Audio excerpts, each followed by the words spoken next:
All units in this game fall into one of three unit classifications. The classifications are infantry, artillery, and experimental units. For a reminder of all the rules available to each unit classification, check the game screen.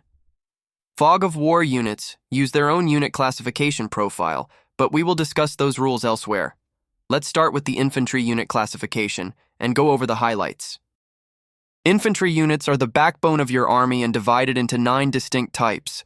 These include expendable troops, infantry platoons, shock troops, sniper teams, machine guns, scouts and observers, command headquarters, engineers, and cavalry.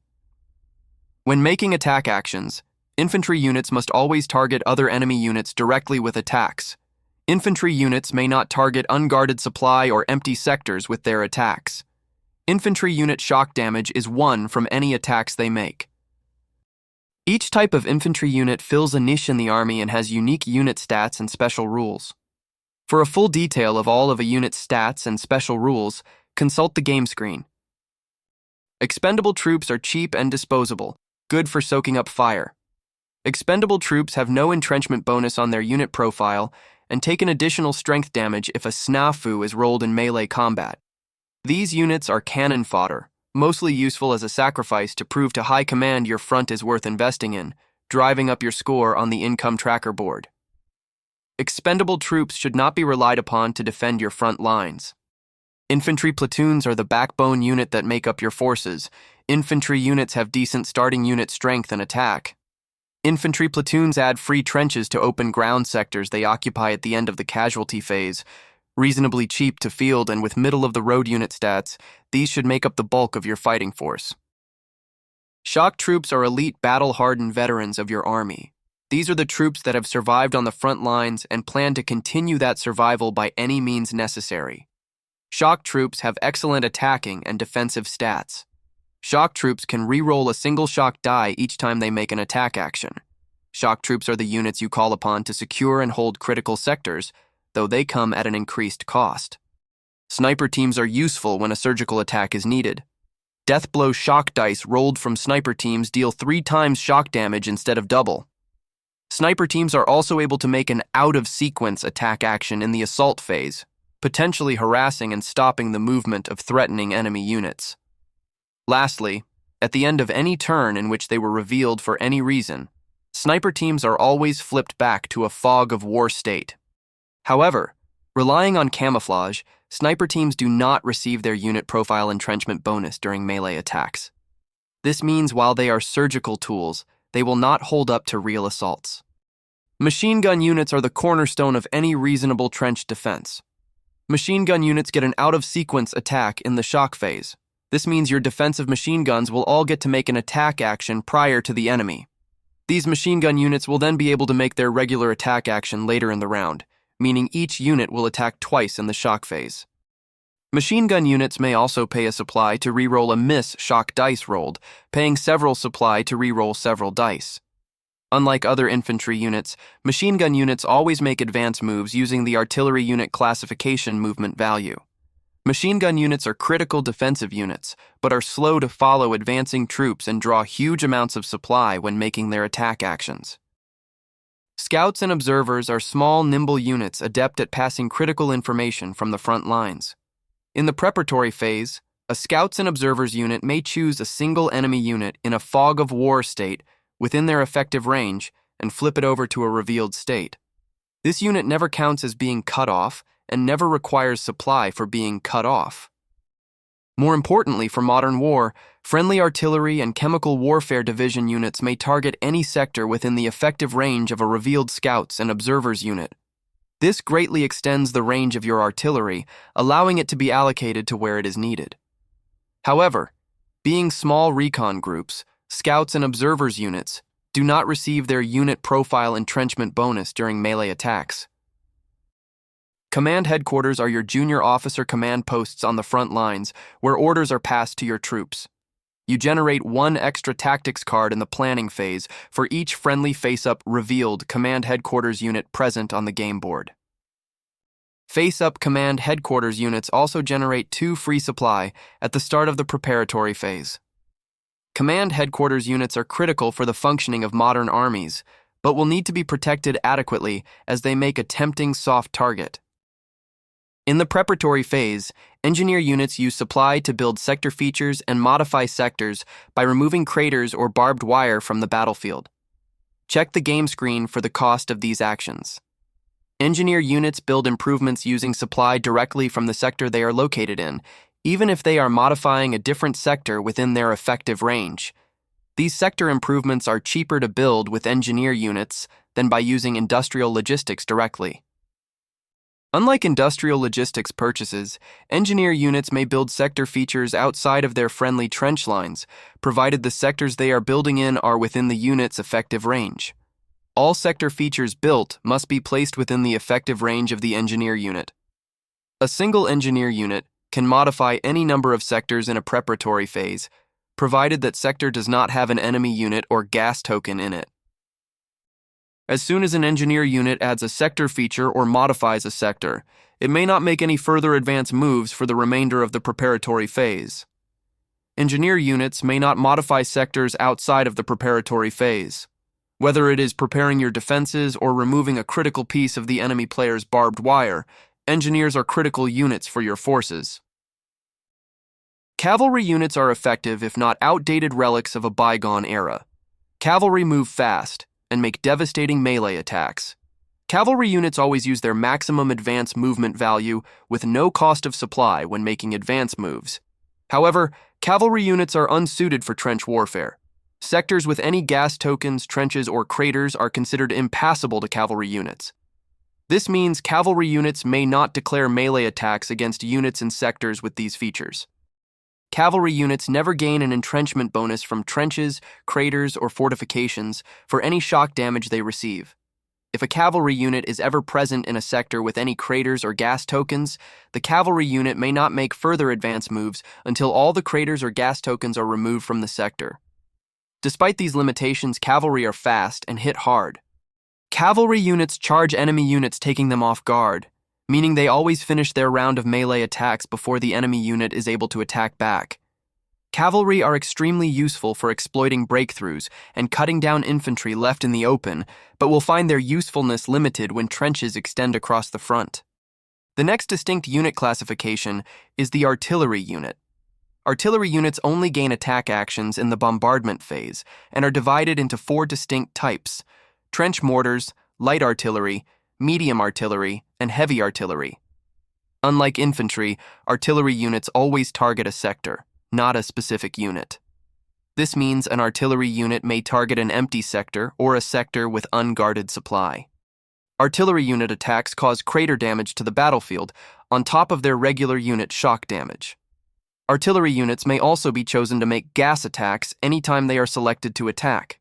These rules are described elsewhere. Artillery unit shock damage is 2 from any attacks they make. Unlike other artillery, trench mortars gain an out-of-sequence attack action in the shock phase. Trench mortars do not cause crater damage from their attacks, but ignore entrenchment bonuses from trenches and craters entirely. Trench mortars may never use a Scouts and Observers unit ability to increase their range. Trench mortars make excellent frontline defensive guns useful for digging out entrenched enemy units. Light artillery are great at devastating units in the open. Small caliber and cheap to fire, light artillery shells lack the penetrating power of larger guns. These are your budget artillery options used to punish poor enemy positioning. Light artillery cause a crater damage on any death blow roll they make. While not useful for grinding away enemy fortifications, a light artillery unit in the right place can make quick work of enemy infantry. Medium artillery are your mainstay fortification grinder and meat mincer. Medium artillery use medium caliber shells and are useful for attacking fortified sectors and enemy units. Medium artillery cause a single crater damage for any hit or death blow they roll when making an attack. Medium artillery are a flexible artillery option. While more expensive to operate than light artillery, medium artillery make good use of the supply allocated to them. Heavy artillery are specialized siege tools designed specifically to tackle fortifications and trench warfare. Heavy artillery use large caliber shells packed with explosives to shatter fortifications and trenches and flatten barbed wire. Heavy artillery cause 2 crater damage for each hit or death blow roll they make. Very expensive to operate, heavy artillery are the king of the battlefield in World War I. As a general rule with artillery, the heavier the gun, the longer the effective range and the more damage it does to the terrain itself, but the more industrial logistics it costs you to field and supply to fire. Artillery units are always expensive, so take care that they are not destroyed or wasted carelessly, as they are very difficult to replace. The third unit classification is experimental units. Experimental units are rare, meaning you only ever have one of each type on the board at a time. Not every faction can field every experimental unit. Check which experimental units your faction has access to on the game screen. Unless stated otherwise, experimental units target enemy units for their attacks and are able to occupy trench features as normal, though not all experimental units gain an entrenchment bonus from sector features. Experimental units are able to make an attack action in the bombardment and shock phases, even if they already made an attack action in the preceding phase. Experimental unit shock damage is 3 from any attacks they make. The experimental unit group includes tanks and armor, explosive teams, the chemical warfare division, flamethrower units, tunneling units, railway guns, and trench raiders. Every single one of these units modifies a normal rule of the game somehow. That's really the theme of this whole category. How can innovation overcome the stalemate of trench warfare? Tanks and armor are steel monsters that may drive straight through barbed wire or wire fields, as if the sectors containing those features were open ground sectors. If a tanks and armor unit enters a sector with barbed wire or a wire field, the feature is removed from the sector, destroying it automatically. Tanks and armor have a high built-in entrenchment value from their armor, but never gain an entrenchment value from any other source, including fortifications. If a tanks and armor unit rolls a snafu when attacking, the unit is flipped to disabled and can't move or roll any shock dice until it is repaired, paying half the cost of the unit in industrial logistics in the planning phase. Lastly, tanks and armor units may never be placed in a fog of war state due to the noise and disruption they make while moving. Explosive teams are specialized units carrying all manner of improvised explosive or anti-armor devices. These devices are extremely hazardous to use, and every time an explosives team rolls a snafu when making an attack, the unit suffers a single automatic strength damage, in addition to the regular effect. Explosive teams ignore entrenchment values from unit profiles in their attacks, punching straight through armor or bypassing skill with large explosions. Explosive teams may target sectors for their ranged and melee attacks like artillery units, as each shock damage applied also causes a crater damage. Explosives teams may carry up to 2 supply per unit strength remaining when making an advance move. If the explosives team lacks the required supply to make a melee attack, it attacks in each round with 0 shock dice. Chemical warfare divisions are specialized units that always make gas attacks using the normal rules. Unlike other gas attacks, players do not lower their position on the income tracker board when making a gas attack with a chemical warfare division. Chemical warfare divisions are treated like artillery units. Chemical warfare divisions target sectors instead of enemy units and cannot occupy sectors with trench features. Chemical warfare divisions may target sectors within the effective range of a scouts and observers unit like artillery units. Attacks from a chemical warfare division never cause crater damage. Chemical warfare divisions only may attack in the bombardment phase like artillery units. These units specialize in poisoning the battlefield and denying sectors to your opponent. But what nightmare do you unleash with these units? Flamethrower units specialize in clearing out heavily fortified sectors. Flamethrower units make melee attacks that can clear out fortified sectors in an instant, meaning the enemy doesn't get to strike back until the flamethrower's damage is fully resolved first.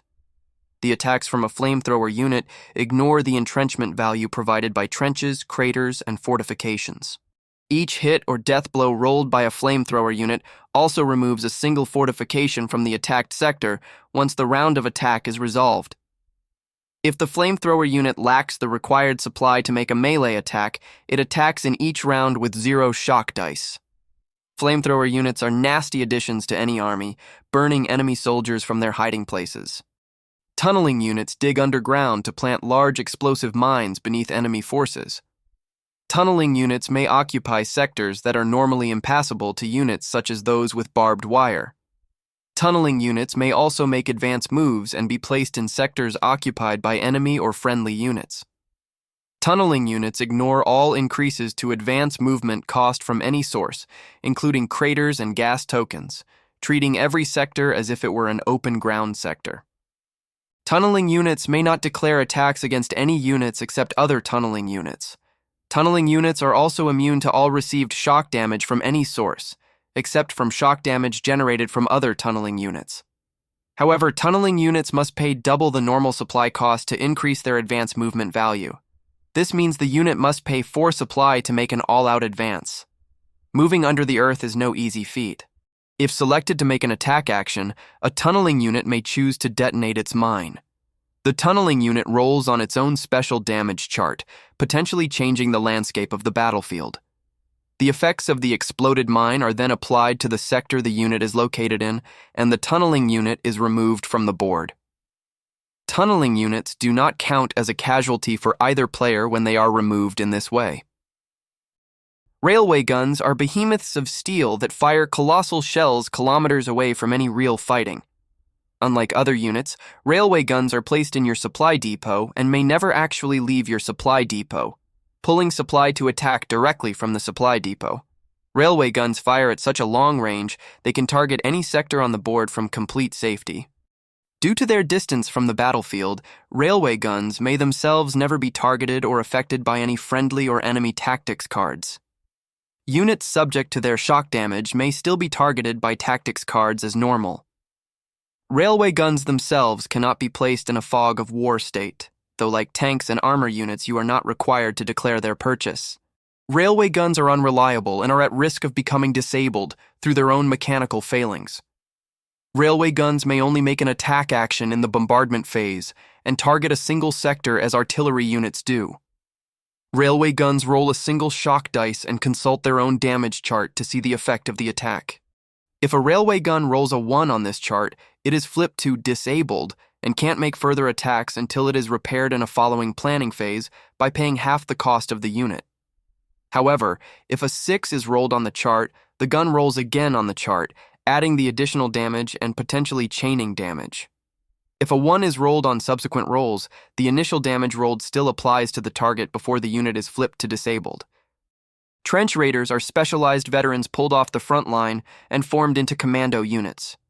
Trench raiders excel in mopping up trench lines or holding critical sectors.